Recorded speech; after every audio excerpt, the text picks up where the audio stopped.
President of the Industrial Court, Deborah Thomas Felix, on Monday granted the OWTU the injunction to prevent Petrotrin from closing the company and retrenching workers.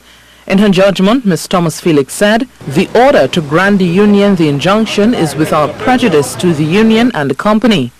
She also stated that based on an MOA signed April 3, 2018 between the OWTU and Petrotrin, which was later filed by the Labour Minister on June 24, 2018, it was clear the company acted in violation of this MOA, which was supposed to establish a working committee between both parties to discuss the issues facing the company at the time.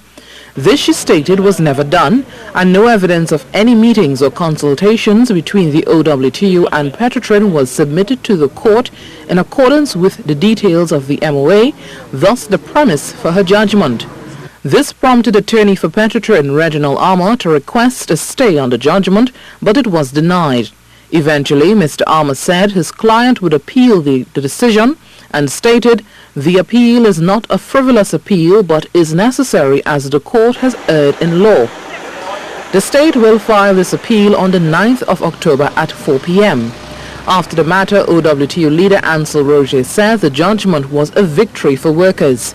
That the court would have granted an injunctive relief to protect the workers. We came to the court under the shelter and under the defense of the court, for the protection of the court, simply because the heavy hand of power and abuse of authority by the board, supported by the cabinet and the government, were simply breaking the law. He added that the government and board broke the law and said the letters of termination which have been sent out were not valid. Of course not, because they ought not to go ahead and hand out termination letters. It is contempt, clear contempt. Meanwhile, the court will sit on October 30th on the separate industrial relations matter filed by the OWTU, with a judgment expected 3 days thereafter. Sherilyn Lewis, TTT News.